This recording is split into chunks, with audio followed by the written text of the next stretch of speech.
Story carefully inspected the positions of the citadel level. This was a maze of fortifications between the Karak gates and the assembly cave below, where the Karak proper began.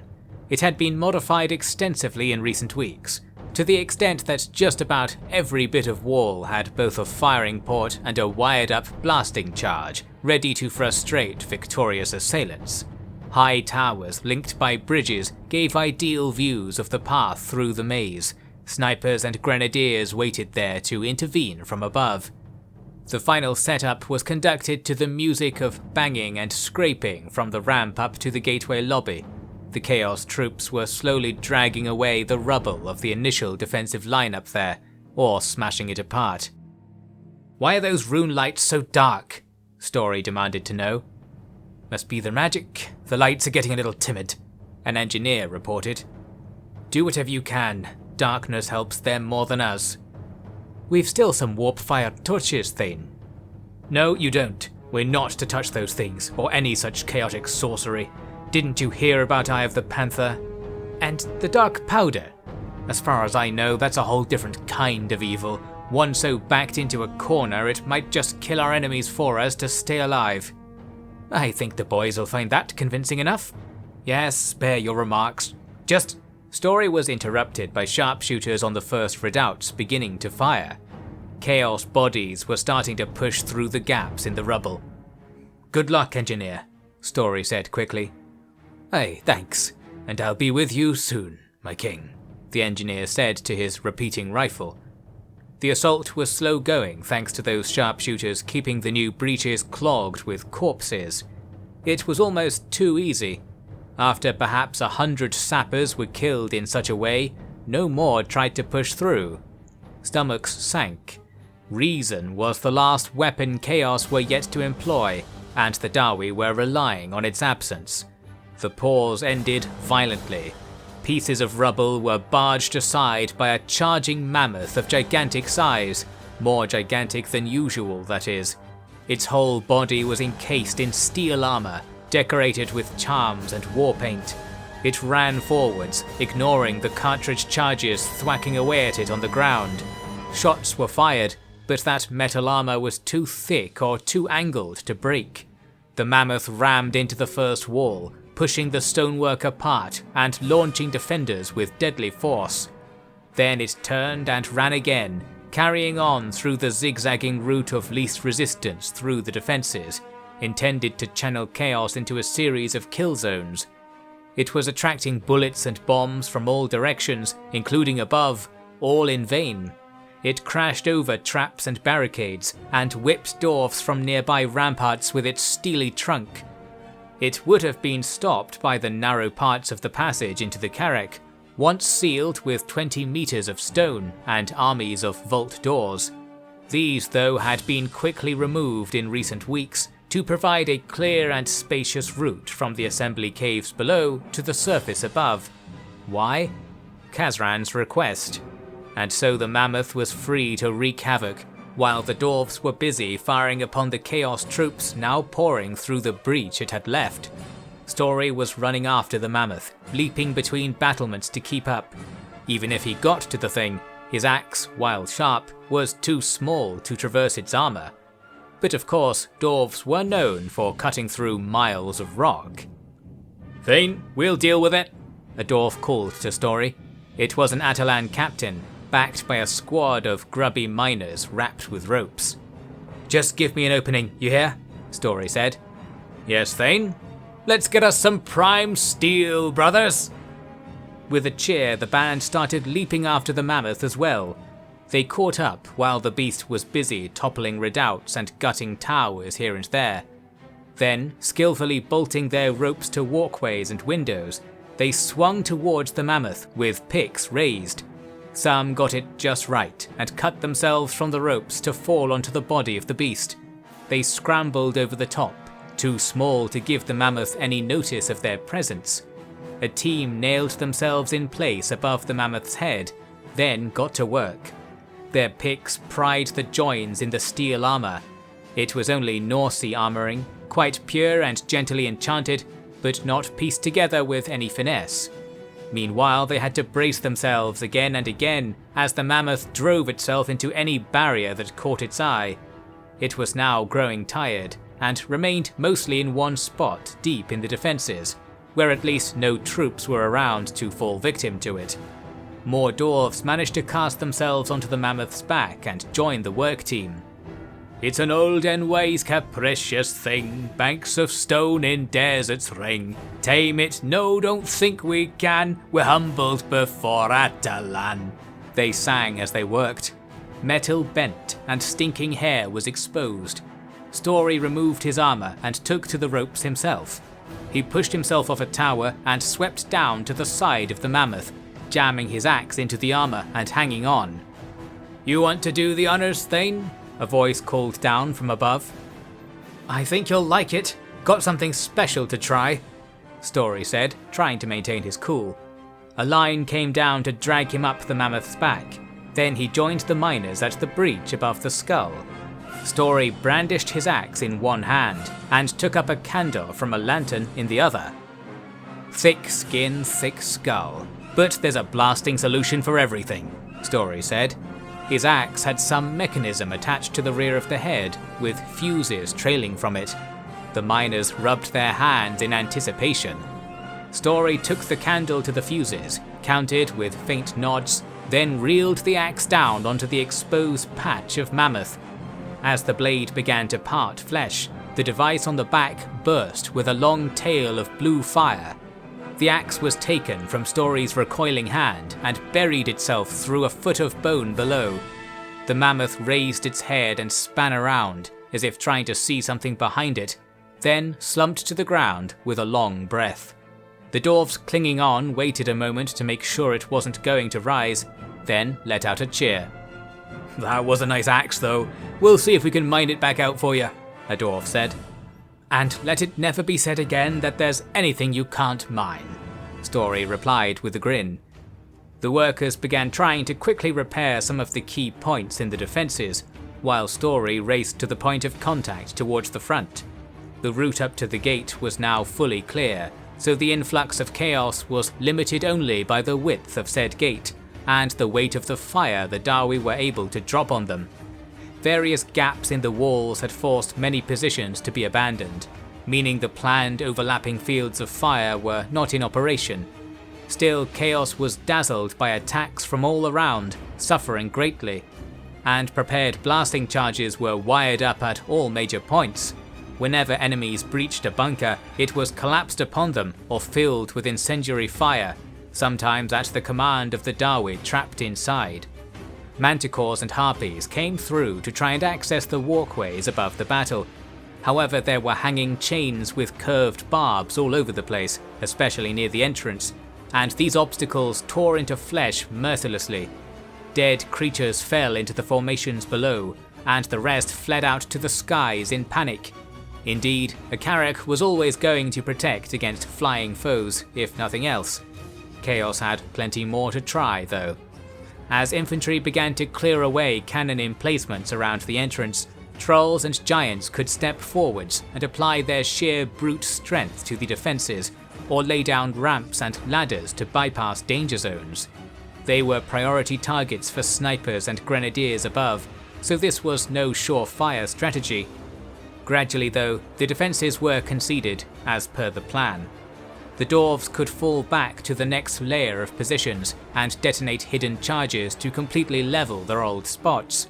Chaos were quick to clear away rubble though. This pattern repeated for almost a day of constant battle, with turn after turn of the battlements falling and tower after tower being collapsed into the path of chaos. The number of chaos casualties was uncountable, yet easier to count than their total number. They remained backed up out of the Karak with fresh soldiers and monsters. Ultimately, the dwarves had nothing at their backs. The defences ceased, opening up to the empty space of the assembly cave. "That's all we can give them. Sound the retreat. I'll blow the failsafe," Story commanded on the final strip of wall. Horns summoned the remaining legionnaires to escape to the assembly cave, while Story pumped the static charge generator on a big machine at the cave's entrance. he waved the legionaries past him, while sharpshooters plugged the nimbler Chaos warriors on their tails. When the rumble of the approaching enemy grew too loud, Story flipped a lever on his machine and ran at top speed. A few seconds later, the mountain shook as prepared mining charges along the ceiling of the defensive labyrinth burst the rock clean open. Lava flowed through the cracks to flood various sections, but that wasn't the deadliest part. The simple dust clouds that filled the poorly ventilated passage had the Chaos troops immobilized, reeling about, splattering, and killing each other to get into cleaner sections. It wouldn't last forever, but it provided delay enough to get the Golden Legion back to the defensive line on the far side of the assembly cave, where the Vulture Mountain militias held the routes to the lower levels and the grand entrance to the throne room. The Legion gathered there to receive bundles of ammunition and refreshments thrown down from the short encircling wall. Story went on through and down the last unsealed stairway to reach the Engineers Guild directly below. The doors were open. Flashes of blue light among thick shadows made it hard to tell what was going on in there. Kazran was called up to report on his progress. "How's Aldor?" Story asked. "Dead, but apart from that, he's good to go," Kazran said sharply. "Not helping, Crompson?" "Oh, well, if you happen to speak ancient Nikaharan, come on in and lend a hand. Is there any hope at all? The others seem to think so." "Others? Yeah, I suppose you can't see them. Look here, you remember Arkhan the Black, don't you?" Kazran gestured to his side. Story could perhaps see sparkles of sea green light there, but the proximity of Chaos could explain any such illusion. "He's helping me with some of the finer details. Gods be damned that I'm here listening to this. They enter the cave. Right now." A rumbling commenced in answer to this question. "Indeed, so if Aldor can help us, he needs to do it now." "Understood. Well understood. There are a few last-ditch options, the kind of stuff that dooms us all for sure if it fails. Please take into account that this is already the case. I go to fight." "Wait, I have something for you," Kazran said, dashing back inside. He re-emerged with 2 engineers, carrying Aldor's corpse between them. "You don't need that," Story balked. "Not anymore. We're that close. I think the original item is better left where it was supposed to be this whole time. Above." "Ah, as you wish. That may please the others. Come on then, quickly." Story led the engineers up to the throne room, where Aldor was carefully placed on his seat. The engineers were left to make him look more presentable, while Story ran to the wall. Atop it he saw the Legion's shield wall bisecting the cave. The army that once filled the entire cave was now stretched thin just to keep Chaos in the far half. Chaos infantry were gushing from the ruins of the defense tunnel, although the entryway was being pummeled with light rockets to stem the tide. When large enough groups got through, they charged the shield wall, and the traditional Legion drill was employed to keep shots zipping through gaps to blow troops away at point-blank range. The weight of the Chaos horde began to grow, especially as the rocket barrages ran their course. For all the cataclysmic punishment the Dawi had inflicted on their foe, tens of thousands remained to crowd in and push the brittle shield wall. Charging Minotaurs and Spawn had the momentum to crash through the shields, even as rapid shooting killed them, and it took only a few seconds of disruption for eager infantry to jump in and cause a serious breach. This was only remedied by the gyrocopters ferrying squads up and down the line and cauterizing the breaches with incendiaries. Seeing the danger, Story ordered the whole battle line to gradually shuffle backwards towards the throne room defences. This was done in perfect order. Not a moment of drill was forgotten, especially as so much of it had been practiced on the very ground they now fought over. Rear line troops threw grenades and smoke bombs to ease the pressure, then guided those in front of them carefully backwards. Chaos troops were throwing javelins and axes over the shields, occasionally striking distracted legionaries. Others were greatly encouraged by the apparent retreat and threw themselves forwards with vigour. They found that the action of hammers and rifles was still just as potent even on the move. The battle then carried on much as before, creeping towards the throne room. Chaos were taking unknowably high casualties in this last push, and it was about to get worse for them. As the fight approached the wall, it was revealed to be swarming with unarmoured Dawi. These were the Karak's women and youths, who now stepped up to launch crossbow bolts and shoot old Thunderer rifles into the dark mass ahead. Indeed, while there was an entire city below them, it didn't have all that many Dawi left in it. The call of a final battle beneath the mountain was loud and compelling. It was only for lack of weapons and space to assemble that even more had not been allowed up to partake. Just about every gun and cartridge that Vulture Mountain had was brought to the wall and expended in hours of battle. Heavy cannons flashed out to knock down anything larger than a troll.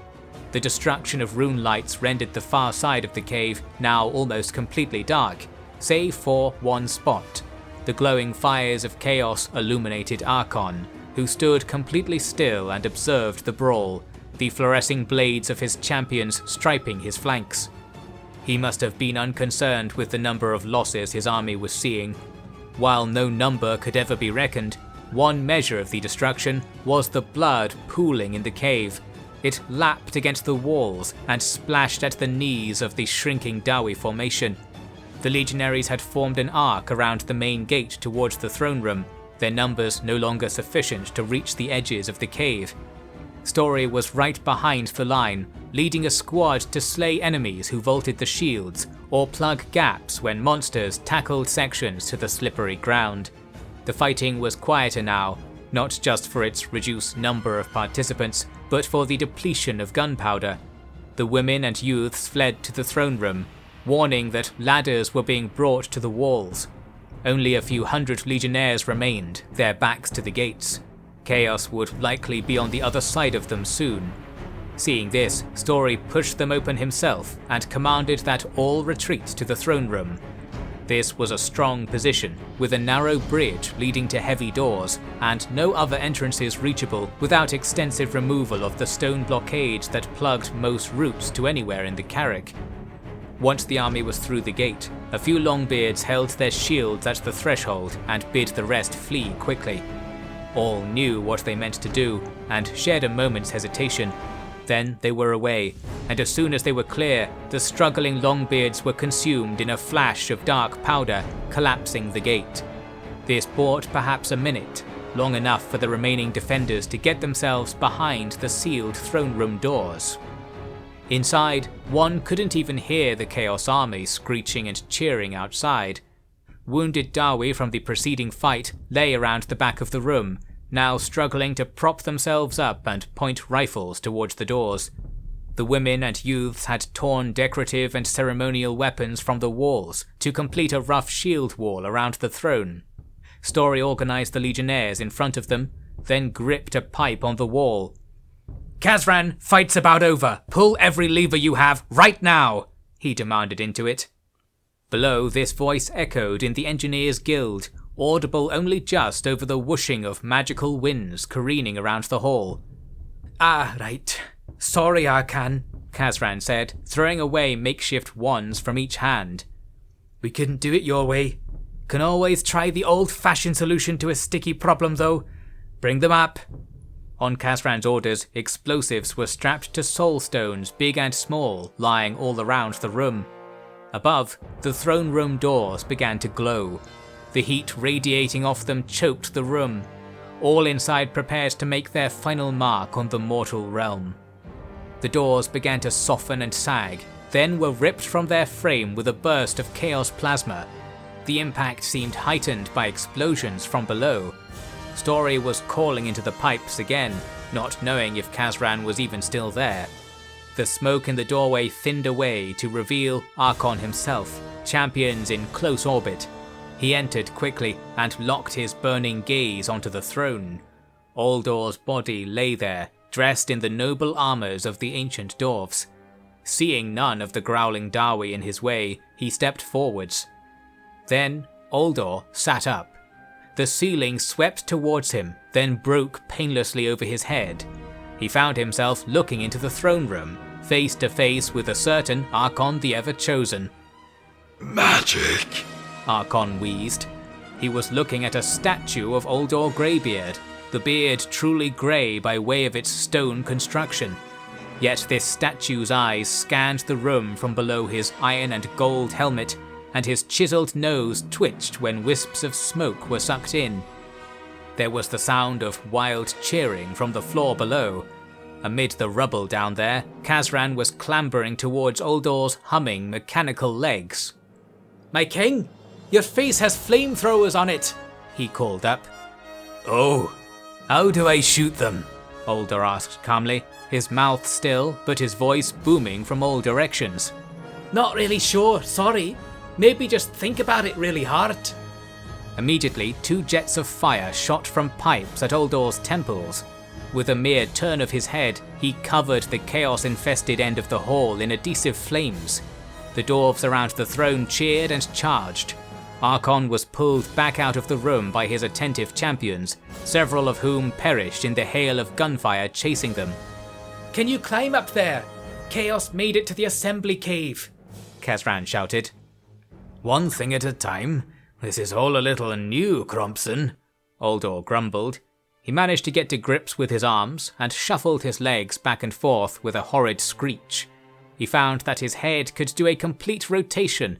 This only further disoriented the poor resurrected king. He found the will to halt his neck and saw Story staring at him, shield and axe lying abandoned on the ground. "Are you, welcome back, my king," he managed to say. He knelt down, and the other Dawi followed his lead amid their murmuring. "Thane, I've missed a bit, I think. So, I see my corpse is still over there," Aldor said, eyeing the throne. "You've got something a little better now," Kazran hollered. "Feels like there's something under my skin." "That's the spirits, don't worry. We've battle to attend to, my king." "Battle? Ah, such is the way. You've made me a living golem then, is that it?" "I won't dare to try and explain it, my lord. The spirits are gone, though. I think they all joined with you. Wasn't quite the plan, but it worked out. Say hello to Arkhan, Cetra, all that lot. They're in your soul, or perhaps something like it." "Thank you, Lord Nagash." "Nay, you're the Dark Lord now, my king," Kazran said with a grin. "Not this again. Alright, let's see if I can get out of here then." With this, Aldor heaved his body of ornate stone armour up into the throne room. He managed to drag himself forwards and crouched down beside the doors. They were far too small to pass through. "A little large, Crompson," Aldor commented. "Aye, meant for brute force. Not sure how much you'll have, but I hoped you could paddle your way up and out of here. Walls be paid no mind. Then there's your special arms." "Ah, yes." Aldor examined his gauntlets, which were indeed covered with various items of cargo and some Skaven-like machines. "The right arm shoots rockets, the left arm shoots ghosts," Kazran's voice echoed. "Ghosts?" "Alright, I'm not really sure what it does. Put a kind of siphon there leading into your soulstone bones. It might do something. If in doubt, you can try just throwing things with the hands." "Not the most graceful engineering, Crompson." "Ah, well, wait till you try that thing on your back. And I do mean wait, it's a rocket with all the powder we had left over. Dark powder." "I can feel the wretched power in it, like a parasite digging for my heart. Don't worry, I see where you're going with this." "No time to hear it in full." "If you can catch up with me on the battlefield, you can tell me then. All dwarfs, follow me. We're getting these filthy monsters out of our Karak." Aldor roared and pushed himself at the doors. The whole side of the building gave way before him, letting him leap into the defensive lines. The cave was packed with Chaos troops, immobilized by this turn of events. In their midst, a red light was bobbing away. The champions were dragging an equally shocked Arkhan towards the rear. "Sorry, this Karak's fully billeted, my good friends," Aldor said, standing to his full height. The majority of his stone and metal form became clear in the bright rune lamps left above. His armour of granite scales was interlocked by silver steel chain links, fully concealing his body of dark Nagashi marble, the same cursed rock that had once made up the Black Pyramid of the necromancer demigod. His hands were large enough to pick up a tower on the wall and hurl it further into the cave. The Chaos troops began to realize that they might be in trouble. However, only a few of them would be able to escape through the passageway to the surface. Seeing this, they immediately started rampaging this way and that to be the chosen survivors. Their taste for battle evaporated in an instant by this turn of the winds. Further, the sight of Arkhan being spirited away constituted as much of a command to retreat that the Chaos troops were ever likely to receive. If the violent scrum for the surface didn't kill them, there was a certain 100-meter tall dwarven engineer / king / embodiment of all the concentrated energy of the lost undead sorceries who would be happy to test out his weapons on the insects at his feet. From his right arm flashed explosive rockets that thumped into the massed Chaos ranks like a heavy stone falling into water. The left arm was more subtle at first. Blue strands of light seemed to reach from his fingers towards the bloody pools around his feet. Then surfaced Chaos and Dawi troops, eyes gleaming with that same blue light. Picking up weapons and replacing missing body parts from the ample reservoir, they began to carve the throng pushing for the exit. And as you might guess, their victims could be made into enthusiastic executioners themselves.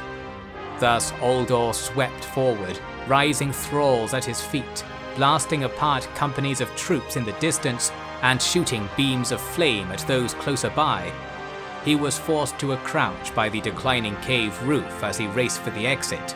By the time he was there, he was reduced to shuffling on hands and knees. All around him, more and more undead troops rose like a maroon carpet, blood-soaked and energetic. Many of the spirits Aldor's body ferried had been waiting a long time for some action, and they were overjoyed to serve the apparent will of their dark lord. The exit was hence blocked off, with some 10,000 Chaos troops still in the cave. Systematically, they were killed, from within and out. Kazran and Story had rallied the Legion outside the throne room, but they could only watch. The slaughterous parade of their king had brought the depths of blood in the cave up to treacherous levels. As miners waded off to find pumps, Story clapped Kazran on the shoulder. "You said it would work. I decided to believe you, knowing I was a fool," Story said. "And here we are. The magical solution, eh?" "Aye, very, very magical. Brings tears. Just look at the thing." Kazran almost bawled. We could have got that working much earlier. Saved everyone." "What got it going in the end?" "We blew up all the spirit stones. That was it. No incantations, no this or that. Just blew it all up like the back of my mind had been chanting since the beginning. Then there was this rush of wind and the blue ethers, the spirits. Not just the ones I had circling me, but loads more, coming from far away." "Ah, you think it's all of them?" "Oh, I hope so." "Not a concern?" "Nay, if we've all the spirits tied up here, at least we know where they are for now." "And if they turn around in that thing and kill us all?" "Aye, it's well within the king's potential, I'd say. A fine beast I gave him there. Well enough to tear us apart and leave us cursed as our ethereal allies, I expect. But, you know, it is still Aldor." "Now there's something I can believe in for sure," Story nodded.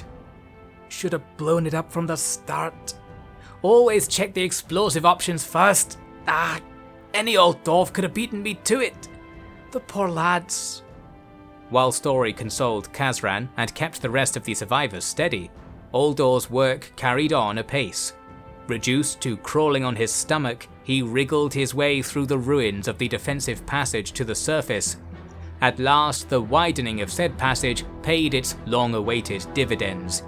Chaos critters scrambled away from the plumes of fire clearing Aldor's path. They were squashed and smeared over the walls by the enormous hands dragging the body onward and upward. The squeeze ended when Aldor cracked open the remains of the main gate and arose into the refreshing twilight cool of a summer dusk. The mountainsides were scarred by prior schemes, and the sky still roiled with chaotic energy. "Arkhan!" Aldor bellowed. His voice shook the mountains and sent a shattering quake through what remained of the Chaos camp ahead. The ever-chosen champion was at the gates of this camp, rallying together fleeing forces and forming a battle line. His camp had many additional monsters not used for the Karak assault, including giants and dragons, a little closer to Aldor's size, but still dwarfed by them, ironically enough. At the champion's order, this host went forwards to try their luck against the Goliath. In turn, the gates behind Aldor flowed forth repurposed Chaos warriors and vengeful legionaries. The two sides clashed in thoughtless brawls. Aldor's rockets landed one by one along the Chaos line, leaving craters of viscera and smoke. Mages at the Chaos rear threw fire and ice at Aldor's face, yet the stony features were hardly affected. And when Aldor raised his left arm, the piles of dead among the Chaos formation stirred back to action and attacked in all directions. As he strode forth, a dragon lunged at Aldor from above. He coolly snatched it from the air with both hands and held it under his shoulder. With one hand he pointed the neck towards the Chaos troops below, and with the other he poked at its abdomen. It vomited out a volatile haze of purple fluid that burned and melted all it fell upon. Once the contents of the poor creature were expelled, Aldor tossed it forwards, ploughing a stretch ahead clear of foes. He walked on. By now, Arkhan had seen enough. He brought his two last remaining champion guards closer, then sliced their heads clean off. With the power this purchased, he summoned a skinny horse from the Chaos realm and mounted. Aldor had his eyes on the prize and quickened his pace. Stamping through the meaningless remains of the Chaos camp, he found himself just able to outspeed the Chaos mare. After a short race down the valley, Aldor lunged and swung his hands down.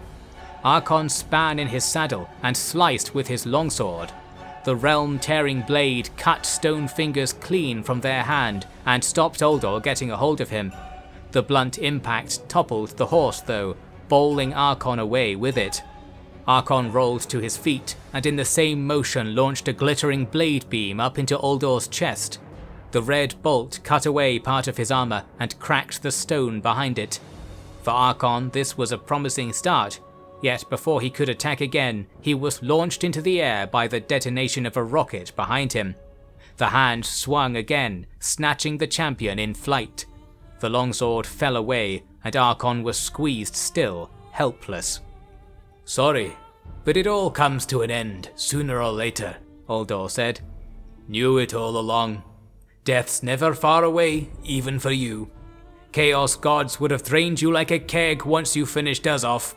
But you made the mistake of poking the one thing that really does last forever, the spirit of the Dawi and the Kazran core. Here, let me show you what we've been keeping since the very beginning." Arkhan squirmed about, doing him no good. Aldor knelt down and pulled out the long metal pipe on his back.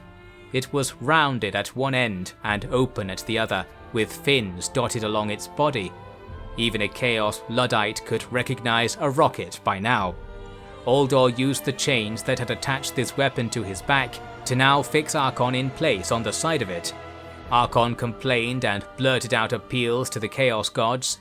If any action was being taken on his behalf, it came too late.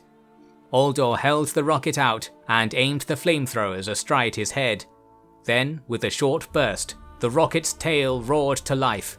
Aldor was knocked onto his back by the force of the launch.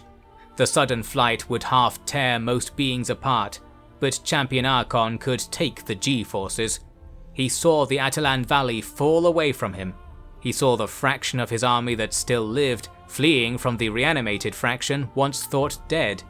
He saw the land grow hazy and felt the air grow cold. The rocket thundered on. The sky ceased to look bloody and ashen, fading to dark night.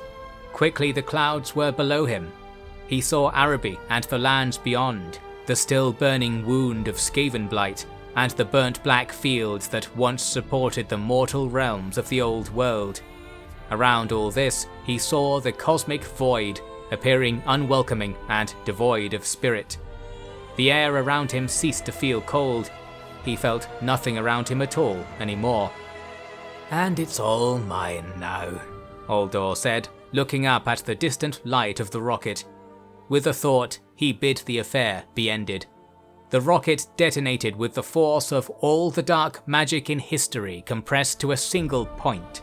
It was not especially bright or flashy, and was silent at first, followed by a distant rumble some minutes later, hardly enough to be heard over the wind. But its impact on the cage the Chaos Gods had built around the world was more than the warped deities knew was possible. Arkhan, the avatar of all the wills of chaos, the link between the realms, now had no hold in either. His mortal body was disintegrated down to the lowest components, and his chaos soul was siphoned into the otherworldly planes of infinite darkness established by Lord Nagash, joining the rest of the captured dead, a bright soul, but a slave to the whims of the Soul Masters all the same. For Aldor, the sight of his victory did not come with a likewise feeling in his heart. The unbinding of the Chaos Champion was like the dimming of the sun, revealing the ever-present glow of distant stars. The dark powers that animated his body immediately grabbed for control in the vacuum. Aldor sprang to his feet and held his left arm aloft. He thought of how he was the master of the undead, and that by his command, the servants of Nagash should be recalled. This manifested in the evacuation of souls from the undead army, collapsing all to the ground limply. Strands of necromantic energy weaved their way across the valley and into Aldor's wounded hand. Then, on the palm of it, appeared the wraith of Setra the Imperishable. "Your will, Lord Nagash?" it asked. "All of us. We're together in this now. There's only trouble in mixing the worlds together again. We'll wait for our time, spirits. My kin aren't done yet," Aldor said. He turned and began thumping back towards Vulture Mountain. By the time Story and Kazran crossed the Cave of Blood and navigated the ruined defences, it was clear that something strange was happening outside. Rocks were crashing down the mountain, and a sound like a hammer spike running through stone echoed from all the walls. The sum of it was only visible after they cleared the gateway. "Can you see that?" Story said. "You see it too this time?" Kazran asked. "See it plain. What's he doing?" "Finishing business." "They're going to him." "Aye, and if his chiselling is leading where I reckon, then he's going to keep them for good." All around them, the blue tendrils of the spirit realm were crawling through the air towards Aldor. He was standing on the mountainside above the gatehouse, wielding a hammer and pick of pure magical energy. With them he sliced grand pieces of rock from beside him, throwing them away like they were empty tankards. Darkness from near and far coursed to the mountain, to the king's shining hand. His strikes against the rock strengthened. Below, the Dawi stood and stared. Story tried to remind them that they needed to look out for chaos, but their flight from the valley was obvious. Then the Thane too simply stood and watched Aldor gradually carve out his work. The project was completed, and then Aldor turned to face the valley and the gathered crowd below, growing larger as civilians ventured out to witness the scene. "The realm of chaos is in disarray," Aldor said, "and their power stills. Stirred they were by the machinations of magical beings. To call the winds is to call the expansion of the hidden planes. To enchant oneself is to create a mirror image of equal power in the minds of the gods, gods that fade from their thrones as memories of them fade also. Such is the nature of chaos. The new age is here now. You down there, my Dawi, we've strayed far from the course laid out for us, and that's why we're alive to see this coming night, this victory. But I want you all to swear on the ancestor gods that you'll drop these powers, for their use is spent. With Umgi and Elgi dead or gone, the magical fabrics are serene and calm. Chaos cannot regrow, and their gods at this moment scream and reel as their bonds to our world flicker away, and their worshippers are robbed of their red zeal. The world they have created is delicate, and topples now from its very peak. In contrast, the dark energies of these ancient deserts remain potent and would become the rulers of this world. It seeks nothing else. However, it is a power of service, neutered by the careful design of the grand souls that now reside within me. I can be their vessel forever. Darkness shall be sealed away, and we shall all sleep together on this mountainside until the age of the dwarf is over, and the lands shall be turned over to the roaming unlife in the last age of mortality. It's what I must do, and all I can do. The rest, the world, I leave to all of you." Aldor lowered himself to be seated on the throne he had carved, grinding still, rock against rock. Questions were coming up from below, but he already could not hear them. His body in place, his mind turned inward to the immortal realm carried in his body, overflowing with souls, power and ambition, but locked to the ultimate heading of his will. In the ever-shifting darkness, he saw 3 gleaming fields form close to his consciousness. White strands arose to link them, and then reached out to Aldor. As they did, the unease Aldor felt in this curious state was salved, and he began to hear familiar voices reconcile him, although they took no specific form or sound. There was a lot to get used to in the realm of darkness, but he was far from alone in his good intentions. Outside, the battle-scarred statue could not be driven to an emotional reaction. It was completely still, presiding over the Karak gate in silence, eyes locked on the far horizon down the valley. All the Dawi could do was look at their king and ponder his prophetic words. Although there were other concerns, night was upon them, Chaos troops yet lived somewhere close, and their carrick was filled with wounded dwarves and crumbling structures. Therefore, Story and Kazran took everyone back inside and had the Gromril doors roughly winched back into place, set in a hastily forged iron scaffold. A watch was set, and the first night after the fall of the Chaos Ever-Chosen passed with long-forgotten quiet. No one dared to believe that all was truly well. The next day, though, a clear sign arose with the sun. The sky was pink, blue and white, free from the fluctuations and blemishes of before. Truly, the corrupting magic of chaos was in full retreat. Kazran unpacked a gyrocopter and set out, scanning the valley in the morning and the pass exits in the afternoon. The fallen remained still all about, and there was no sign of those chaos survivors. What had happened to them could be reckoned by data received the day after, even more clear and sunny this time. 4 gyrocopters arrived from the east, ferrying some wounded from Khemri. The pilots reported that their garrison had nearly been taken by voices in their heads, but that curiously, the chaos troops besieging them suddenly succumbed to exposure and thirst, the voices fading away in the night like a forgotten dream. The recoiling of chaos magic indeed made many a bodily weakness catch up with their paeans, which brought down mighty warriors the world over. The days carried on peacefully. Even the usual orc and beastman trouble had been flattened by the fighting. No reports of any undead sightings came in. A few more survivors were located in remote caves and deep desert strongholds, all in terrible states of health. It unfolded that Khemri was the only location of any size that had not been destroyed by the advance of chaos, although it was far from intact. The rest of Aldor's empire, and indeed the world, was just a network of roads connecting the hills of ash and open-air graveyards.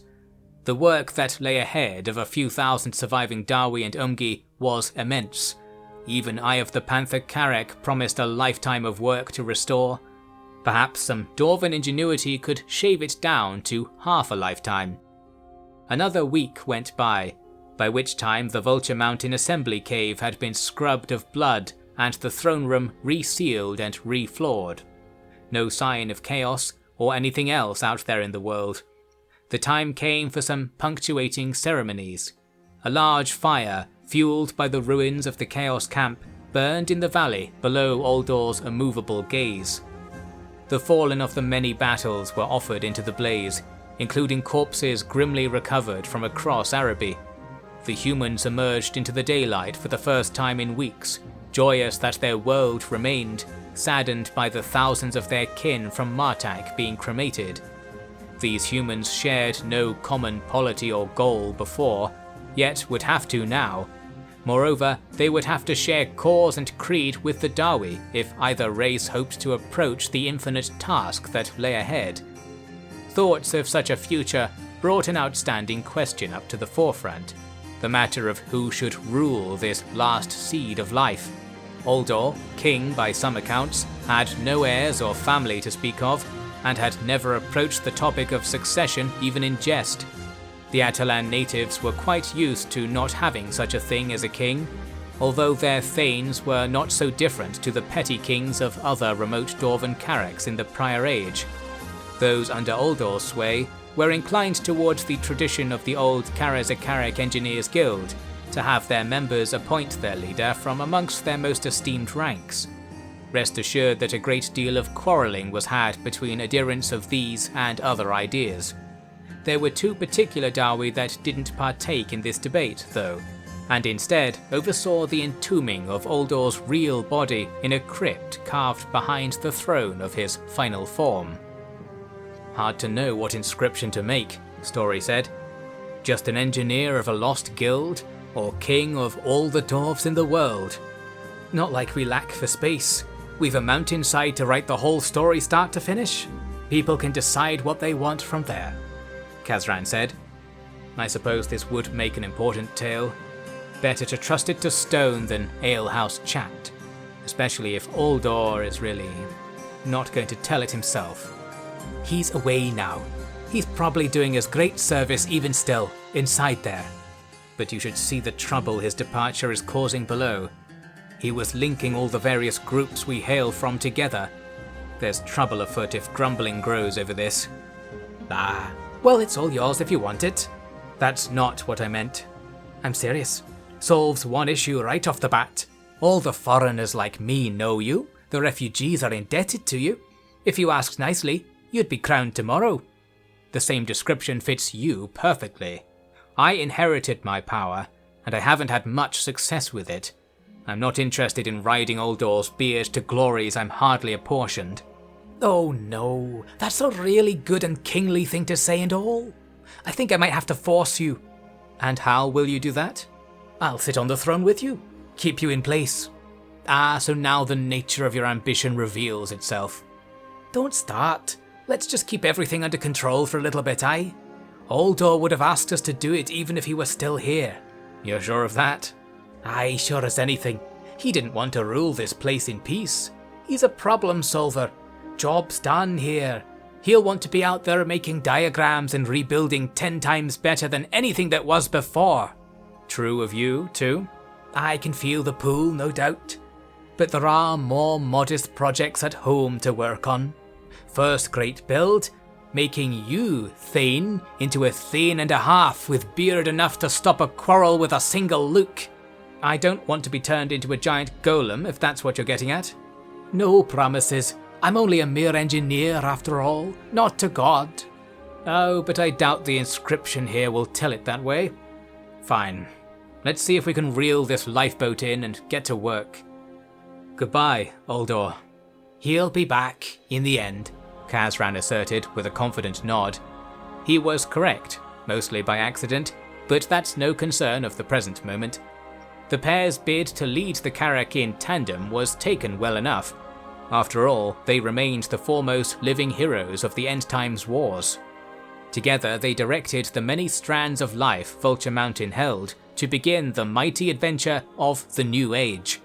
It was an age in which the winds of magic were still, leading to the gradual fading of the runestones that lit the Karaks. However, the winds of a more material nature were harnessed in great wheels to produce a new kind of tamed power, the static charges dabbled with by the Skaven. A little engineering was all it took to start finding applications for the stuff that almost rendered magic obsolete anyway. With no elves to disturb the ethereal planes with their enchanted existence, the world became a rather predictable and mechanical place, with the evil puppet masters that once played on this fascinating stage now diluted away into a sea of calming, cloying energy. The Chaos Gods could not see the mortal realm anymore, and forgot their games within it. Ultimately, they forgot themselves entirely, which was a fatal thing for a tenuous deity. In doing so, the last wrinkles of the Chaos Plane were ironed out, and the conflicting realms went their separate ways. It wasn't the ending those gods had imagined, and all because of a few pesky dwarves and their sneaky schemes, murderous machines, and just a little spice of rebellious dark magic. The same virtues that had saved the world went on to ensure that the outlook for the new world was rather good. An aeon of adventure, progress and song lay ahead. At the far end of it awaited the calamity, the return of the elves, the awakening of Aldor Nagash, and the summoning of beings worse still than the Chaos Gods of the end times, or so prophecies claimed, easy to ignore in the pleasant times the Aeon of Peace provided. The end times had lived up to their name, for nothing was ever the same again. Indeed, it was better. 1,000 generations later, the horror and loss of the Chaos invasion was ill remembered, and nor did it need to be. And this, if you'll recall, was ultimately all thanks to the cheek and tenacity of an ostracized engineer named Aldor Greybeard. His tale, set in stone, would never be forgotten.